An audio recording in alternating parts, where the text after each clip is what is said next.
Morning, guys. Welcome to Coffee Chat.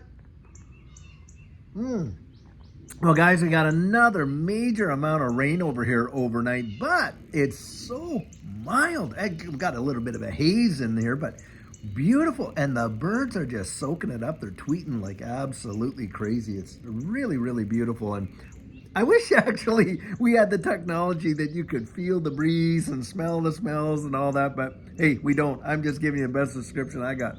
Guys, I'm telling you, the narrative that they're trying to sell us that everything is A-OK, absolute hogwash. The article that I was reading today got this one off of the hedge, and this is coming out about the utility bill situation in the United States. And get this, 1 in 6 households are behind on their utility payments, and we're talking about arrears that tally up to $20.3 billion for last year. Now that speaks volumes. Can you imagine?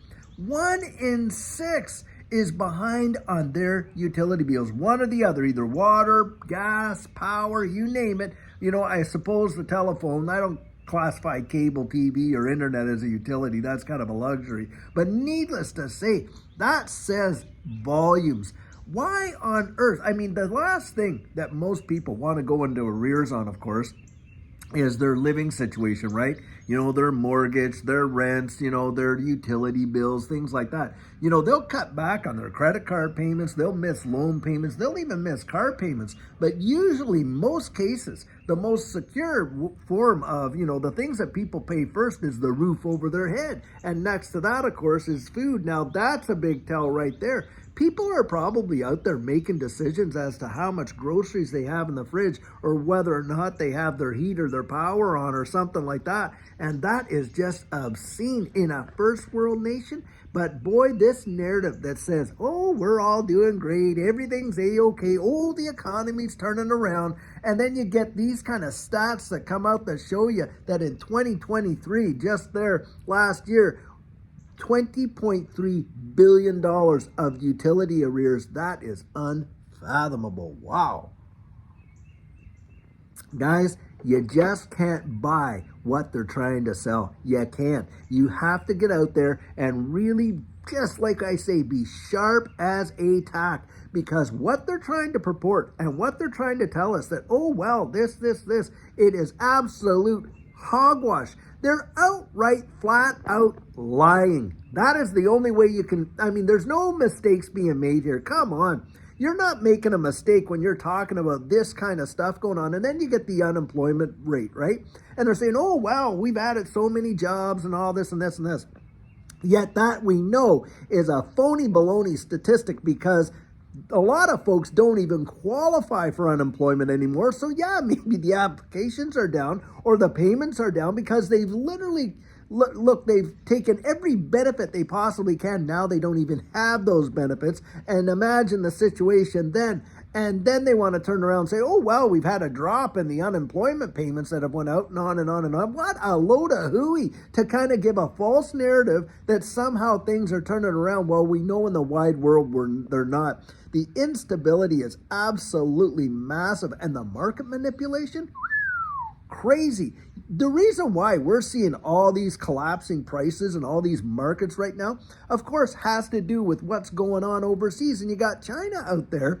They're literally going through an absolute meltdown financially right now, and they're throwing in stimulus into the trillions and trillions of dollars to kind of shore it all up. Now, do you think that foreign interests don't have some sort of kind of concern over that themselves? And in fact, they're actually party to it because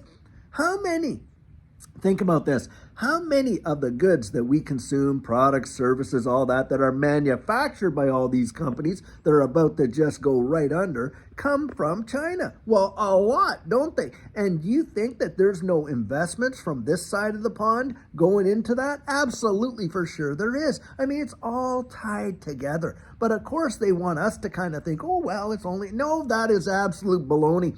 And you're going to watch and see a lot of these guys are going to be turning on the printing presses like no tomorrow. And what's the result of that going to be? Well, obviously, down the road, you're going to see even greater and greater and greater inflation. But they want us to pretend that, oh no, it's all good times and things like that, because, you know, they want to get the liquidity moving as fast as they possibly can.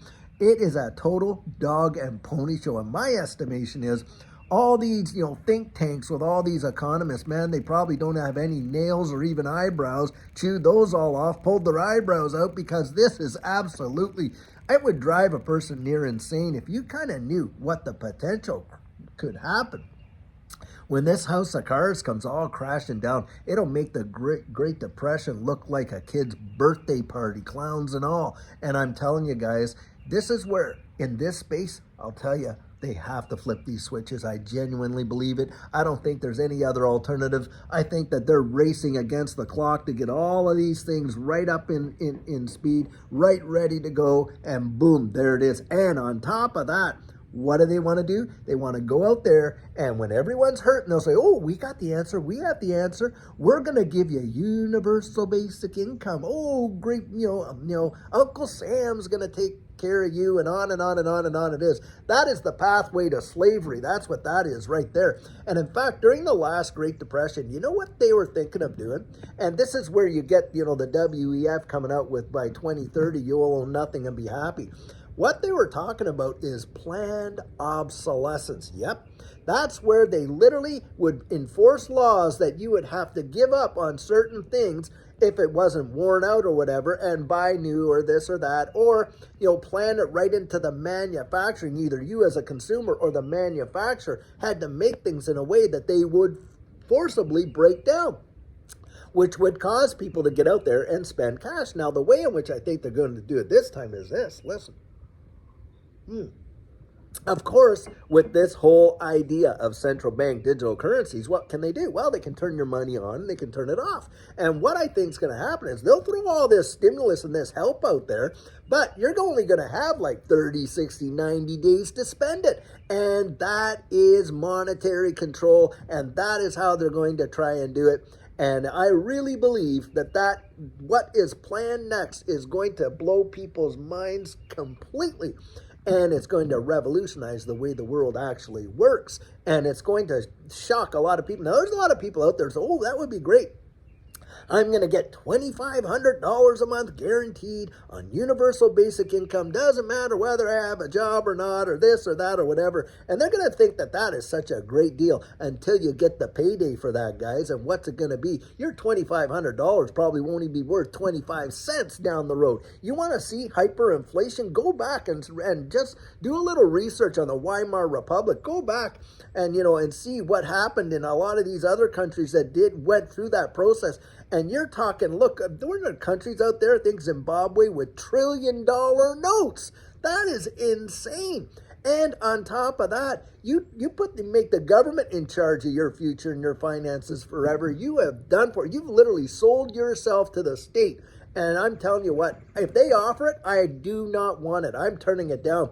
They can take that universal basic income, and I'll tell you, not a chance am I ever going to take that. Guys, I'd rather plow my own field than sit in their soup lines and get what little handouts they have to give. At least that's my estimation. But when you get results and you get, stats like this, that 1 in 6 households in 2023 were behind on their utility bills, and yet you want to tell us that the economy is improving and everything's a-okay, and like Janet Yellen, well, we're not really in a recession. What a load of baloney. And yet people are suffering like that?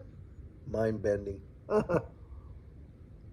Mind-bending. And this is what it is, guys. It's literally a dog and pony show. Don't buy it. Don't drink their Kool-Aid. And for those of us who are old enough to even understand that narrative, those that don't, what I recommend you do is go plug that into Google. Where did the term "don't drink the Kool-Aid" come from? And boy, you'll get a real eye-opener big time about what that means and where it comes from and what they are literally putting us in through right now. That, I'm telling you, it feels just like some kind of thing out of the Twilight Zone, But that's the way it is. And I do believe that this space as an investor represents probably the greatest opportunity in the history of mankind in order to secure a future against those eventualities. At least that's what I'm thinking. But guys, I'll tell you what, I sure hope you've got your wits about you and you're able to navigate this field, because it is filled with landmines, to be sure. And you just got to be as sharp as tacks. And the Bible says, wise as serpent, harmless as doves. That's the way I kind of look at it. Well, I'll tell you what, until later on when we have an amazing video planned for you, I hope you're having a great one, and take care.